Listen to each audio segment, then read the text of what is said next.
രണ്ടു മൂന്ന് ദിവസമായിട്ട് സോഷ്യൽ മീഡിയയിലും സമൂഹ മാധ്യമങ്ങളിലും ഏറ്റവും കൂടുതൽ ചർച്ച ചെയ്യപ്പെടുന്നത് ഈ ബിഗ് ബോസ് താരങ്ങളുടെ ചില വാർത്തകളാണ്. ഏറ്റവും ആദ്യം പുറത്തു വന്ന വാർത്ത അഖിൽ കോട്ടാത്തല എന്ന് പറയുന്ന നമ്മുടെ 2020 കൊണാണ്ടറായിരുന്നു. തൃക്കാക്കരയിൽ നിന്നും 8 നിലയിൽ പൊട്ടി താഴത്തുനിന്ന് മുകളിലേക്ക് എണ്ണുകയാണെന്നുണ്ടെങ്കിൽ 1ാം സ്ഥാനത്ത് വന്നിട്ടുള്ള തോറ്റ MLA. ഈ തോറ്റ MLA 2020 വിട്ട് പുറത്തു വന്നിട്ട് ചില ഞെട്ടിക്കുന്ന സംഭവങ്ങളൊക്കെ അങ്ങോട്ട് ചറവറാന്നങ്ങോട്ട് തട്ടിവിട്ടായിരുന്നു അല്ലേ. നമ്മുടെ ഇറ്റെക്സിന്റെ സാബുച്ചേട്ടൻ 40 കോടി രൂപ BJPയുടെ നിന്ന് മേടിച്ചെന്നൊക്കെയാണ് ലവം വന്നിട്ട് പറഞ്ഞത്.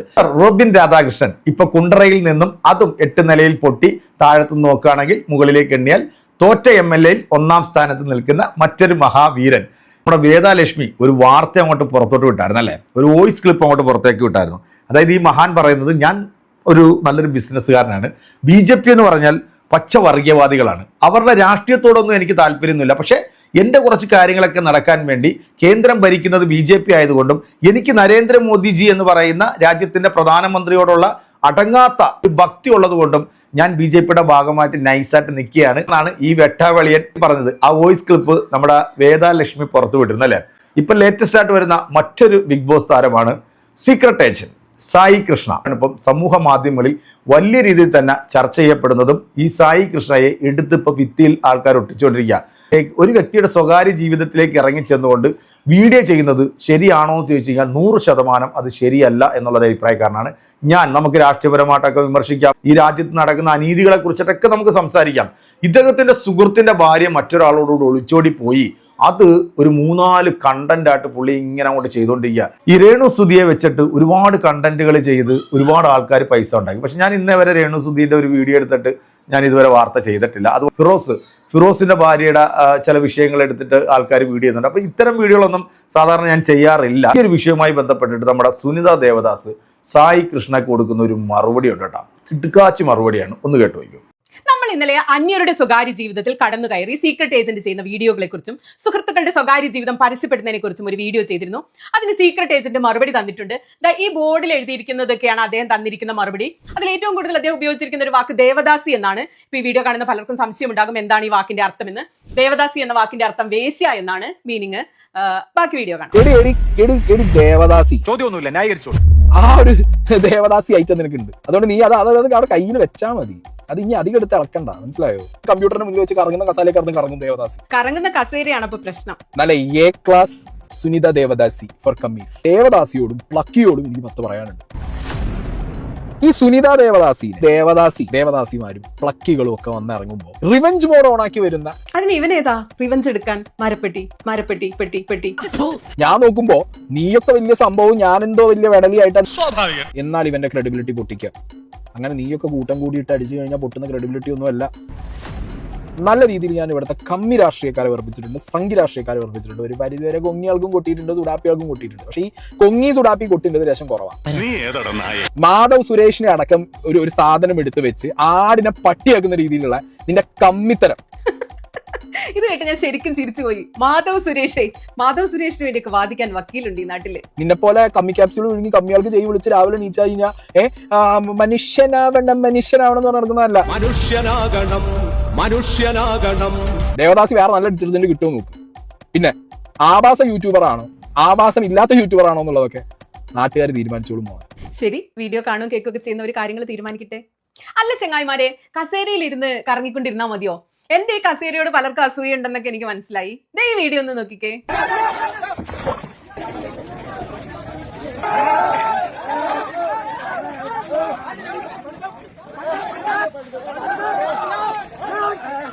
ഒരു പശു ഉത്തർപ്രദേശിലെ റോഡിൽ ഇങ്ങനെ അലഞ്ഞു തിരിഞ്ഞ് നടക്കുകയായിരുന്നേ.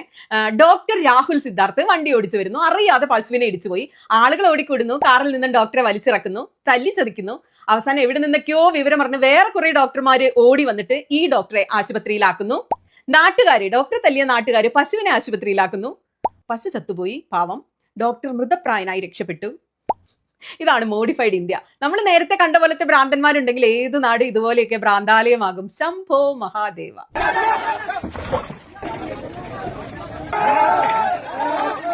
അതിനിടയിൽ മനസമാധാനം തരുന്നൊരു വാർത്തയുണ്ട് കേട്ടോ. നമ്മുടെ നാട്ടിലും സന്ദീപ് വാര്യരെ പോലെ സുധീഷ് മിന്നിയൊക്കെ പോലെ ചില RSSകാർ ആ രാഷ്ട്രീയം ഉപേക്ഷിച്ചിട്ട് മുഖ്യധാരാ രാഷ്ട്രീയത്തിലേക്കും മതേതര മനുഷ്യരിലേക്കും വരുന്നുണ്ട്. അത്തരത്തിൽ സംഘികളിൽ നിന്നും രക്ഷപ്പെട്ട് സ്ഥിരബുദ്ധി നേടി മനുഷ്യനായി മാറിയ ഒരാൾ കേന്ദ്രത്തിന് അയച്ച ഒരു കത്ത് ഇപ്പോൾ സോഷ്യൽ മീഡിയയിൽ വൈറലാണ്. വൈറലാവാൻ കാരണം ആ കത്തിന്റെ ഉള്ളടക്കമാണ്. RSS, വിശ്വ ഹിന്ദു പരിഷത്ത്, VHP, ബജ്രംഗ് ദൾ എന്നിവയൊക്കെ ഭീകര സംഘടനകളായി പ്രഖ്യാപിക്കണമെന്ന് ആവശ്യപ്പെട്ടുകൊണ്ട് മുൻ RSS പ്രചാരകനായ യശ്വന്ത് ഷിൻഡെ കേന്ദ്ര സംസ്ഥാന ആഭ്യന്തരമന്ത്രിമാർക്ക് കത്തയച്ചു. രാജ്യത്ത് മുമ്പ് നടന്ന വിവിധ ബോംബ് സ്ഫോടനങ്ങളിൽ ഹിന്ദുത്വ സംഘടനകളുടെ പങ്ക് അന്വേഷിക്കണം. അദ്ദേഹത്തിന്റെ ഒന്നാമത്തെ ആവശ്യം. RSS മേധാവി മോഹൻ ഭാഗവത്, മുതിർന്ന നേതാവ് Indresh Kumar, VHP general secretary Milind Parande എന്നിവരെ അറസ്റ്റ് ചെയ്ത് അന്വേഷണം നടത്തണം എന്നൊക്കെയാണ് ഇദ്ദേഹം ആവശ്യപ്പെടുന്നത്. 2003 ബോംബ് നിർമ്മാണത്തിൽ തനിക്ക് പരിശീലനം ലഭിച്ചുവെന്ന് അദ്ദേഹം സ്വയം അവകാശപ്പെടുന്നു. അപ്പോ നാന്ദേഡ് സ്ഫോടനമടക്കമുള്ള വിവിധ സംഭവങ്ങളിൽ സംഘപരിവാർ നേതാക്കൾക്ക് പങ്കുണ്ടെന്ന് കാണിച്ച് നേരത്തെയും അദ്ദേഹം കോടതിയിൽ സത്യവാങ്മൂലം നൽകി. കൂടെ കിടക്കുന്നവർക്കാണ് രാപ്പനി അറിയാന്ന് പറയില്ലേ അല്ലേ? നമുക്കറിയില്ല, എന്തോ ഈ പശുവിനെ വണ്ടി ഇടിച്ചാൽ മനുഷ്യനെ തല്ലിക്കൊല്ലുന്ന നാട്ടിൽ എന്തും നടക്കും. അതുപോലെ തലച്ചോറ് നായി തിന്നു പോയവരാണ് നാട്ടിലുള്ള പലരും. നമ്മൾ വീഡിയോയുടെ തുടക്കത്തിൽ അത്തരത്തിൽ തലച്ചോറ് നായി തിന്നുപോയ ഒരാളെ കണ്ടില്ലേ? അതുപോലെ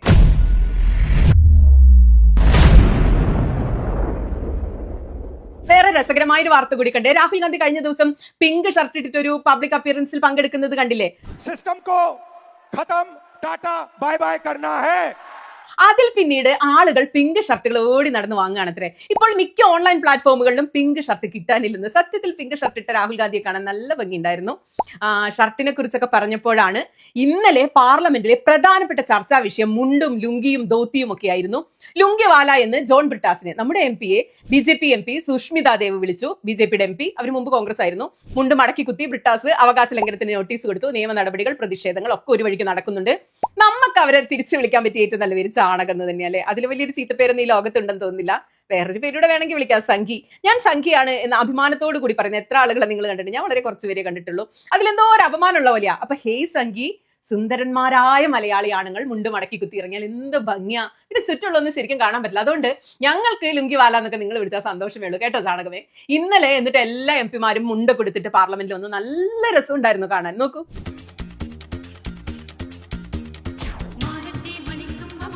അതെ, VD സതീശനെ കുറിച്ചും ഓപ്പറേഷൻ തൂഫാനിൽ പിടിക്കപ്പെട്ട യൂത്ത് കോൺഗ്രസുകാരെ കുറിച്ചും ഒക്കെ ഇടുന്ന പോസ്റ്റുകൾ ഫേസ്ബുക്കിൽ നിന്നും മെറ്റ റിമൂവ് ചെയ്തുകൊണ്ടിരിക്കുന്നു. എന്റെയോ നിങ്ങളുടെ സുഹൃത്തിന്റെ ഭാര്യയോ ഇതിനൊക്കെ ആരെങ്കിലും ആയിട്ടൊക്കെ ഒളിച്ചോടുകയാണെന്നുണ്ടെങ്കിൽ നമ്മളത് കണ്ടന്റാക്കി വീഡിയോ ഇടുക. സത്യത്തിൽ ഇതൊരു വൃത്തികെട്ട പരിപാടി എന്ന് പറയാതിരിക്കാൻ പറ്റരുത്. സുനിതാ ദേവ് ശരിക്കും പൊട്ടിത്തെറിച്ചുകൊണ്ടാണ് ഈ ഒരു വീഡിയോ ചെയ്തിരിക്കുന്നത്.